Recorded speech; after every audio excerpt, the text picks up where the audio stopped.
Muchas gracias. Este es de un libro que sale a fin de año, que es un solo poema llamado Día para perderse en la ciudad.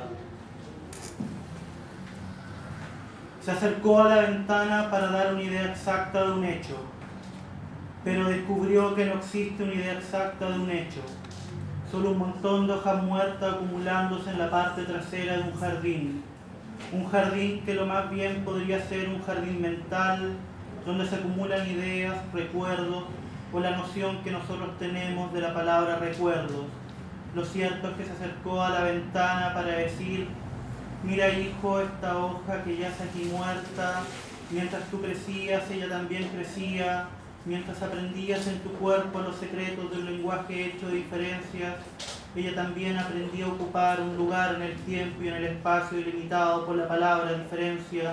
Inclusive ya por esos años, un tipo llamado Ludwig Wittgenstein le decía a su amante al oído: hay tantas palabras invisibles que deseo oír. Tan solo por decir algunas cosas que sucedieron aquí durante tu ausencia, la mitad de la casa fue enmantelada para dar paso a una carretera de alta velocidad. A mí se me cayeron los dientes y tu hermana se deprimió hasta el punto de desaparecer. Entonces, ¿cuántas visitas al dentista serán necesarias para que los dientes parezcan realmente blancos, brillen sin el sarro que por años se acumuló, para que al final del día, con la boca anestesiada, podamos preguntarnos: ¿ahora cuánto tiempo es necesario para aprender a sonreír? Preguntas como esta no existen, y si existieran, el paisaje publicitario que nos rodea asemejaría un montón de hojas muertas acumulándose en la parte trasera de un jardín que lo más bien podría ser un jardín mental. La última imagen que ella conserva de él es marchándose bajo un camino oscuro rodeado de cipreses, un hombre siempre un libro de gramática abierto, donde los fantasmas del contexto giran sobre sus manos. Si digo esto puede ser sostenido por una mano, también estoy diciendo la pesadez puede ser sostenida por las palabras. Quizás la manera en que llevamos la palabra abandono escrita en el cuerpo sea la razón por la cual nos quedamos hasta tarde pensando en las hojas que caen en el patio de atrás sin que nadie se dé cuenta. Entonces, ¿cuáles serán las palabras apropiadas para decirle a alguien que su hijo ha muerto? ¿Cómo es que un día acaricias el rostro de alguien y al otro día ese alguien es un fantasma temible y aterrador? Lo cierto sería decir que los jardineros se durmieron cortando la maleza y es tarde. A esta hora el pasto degollado, mutilado, se empieza a secar y ahora vendrá lo difícil: ¿por dónde empezar una conversación? ¿Cómo empezar a hilar esa red de asociaciones que hace mucho los lingüistas definieron como habla y que ahora en un paisaje completamente derruido, abandonado, volverán a ser? Hay un árbol a la distancia, la curvatura del cielo lo hace posible, las palabras también sufren en su piel el paso del tiempo. En primavera los cipreses se mueven con el viento, las manchas en las sábanas son un gris pálido, casi solar. Esa mañana él se marchó temprano, hizo sus maletas, ella en cambio abrió las ventanas y la habitación se inundó de luz. Una pregunta no necesita de una respuesta, pero una respuesta necesita ser interpretada en función de pregunta. A veces las palabras son más frías que los objetos necesitan ser observados con detenimiento, las palabras son lentas y provienen de la garganta. El día está repleto de palabras y se resume en el horizonte. Un obrero cansado desde la altura mira a su hijo escribir un poema. Él también construye un edificio de palabras en el cual nunca vivirán, un edificio que sangre la vida del mundo, un montón de imágenes que se fueron acumulando una a otra antes de que viniera alguien y las barriera bajo la alfombra de golpe. No te quedes con la luz prendida esta tarde, decía mamá. La oscura inmovilidad de las cosas que se duermen en los ángulos como el polvo, una canción que se fue formando de fragmentos hasta traer desde la infancia una ráfaga turbia de hojas que se fueron acumulando bajo un cielo de nubes luminosas. ¿Cuántas hojas pueden caer en el mismo lugar antes de que en nuestros labios se forme un pensamiento?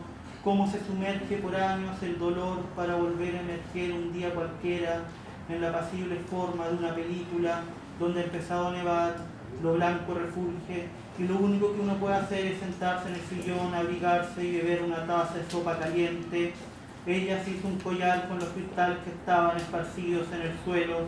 Después vino alguien vestido de blanco La declaró loca y no volvió nunca más.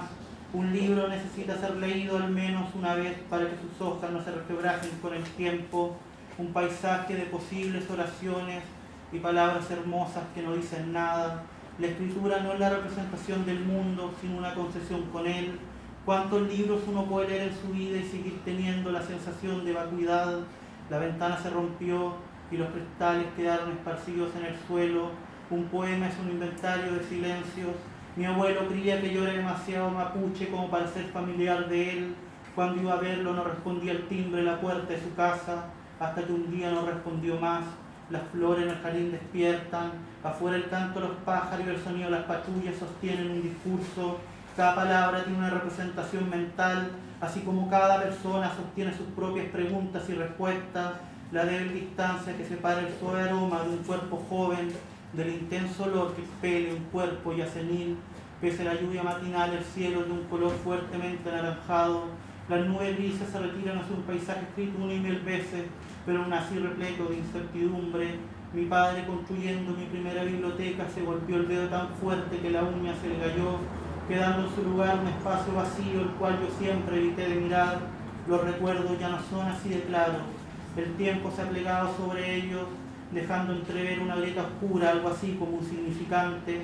Pienso con frecuencia en aquello que no es difícil de recordar, las distorsiones narrativas y poéticas a las que uno se ve expuesto, la lógica que guarda cada acto infinito.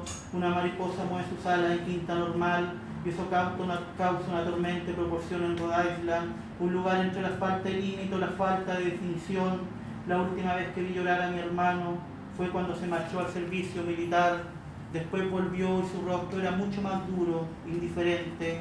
Cada país tiene una palabra para definir el miedo, la soledad, la música de los insectos en verano, la interpretación de la danza de la naturaleza, la angustia de vivir pensando en el corazón como un cazador solitario, diría Carson McCullers.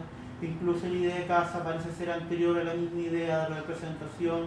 ¿Cómo puede ser posible que alguien haya decidido levantar un edificio frente al paisaje que dibujaba todos los días en su cuaderno? Ahora no hay horizonte ni distancia visible. La distancia es un asunto de contexto, piensa. Sin embargo, un cuaderno vacío sin ninguna imagen también es una imagen. No nos olvidemos que este texto se compone de imágenes, imágenes débiles, imágenes sutiles, imágenes que se duermen en la velocidad de la lengua. Lo único que uno aprende con el tiempo es abrocharse los zapatos, a prepararse huevos revueltos e intentar simular la falta de confianza al nombrar los puntos oscuros, los vidrios rotos en los que ha chocado la nieve. Todo placer ha nacido en la necesidad, nos dice Hölderlin, y Joseph Brodsky nos dice al respecto que las cosas se endurecen en la memoria para que uno no pueda mudarlas de lugar, pero todo depende del cristal con que uno observa el día o la noche y cómo la imaginación es capaz de fundir dos o más conceptos en una imagen. La ventana ese año permaneció todo el tiempo cerrada, aún así el mundo afuera seguía dando muestra de su existencia, las gotas en el cristal, la débil melodía de los pájaros en la mañana. ¿Cómo podremos reconocer algún día ante nosotros lo que nunca antes hemos visto? ¿Cómo decir felicidad sin nunca haber escuchado la palabra felicidad? En esta parte del texto hay algo indescifrable, una imagen que imita nuestra vida, que intenta ser nuestra vida. La extensión es proporcional al miedo, y ella, la última imagen que conserva de él, es marchándose bajo un camino oscuro rodeado de cipreses. Gracias.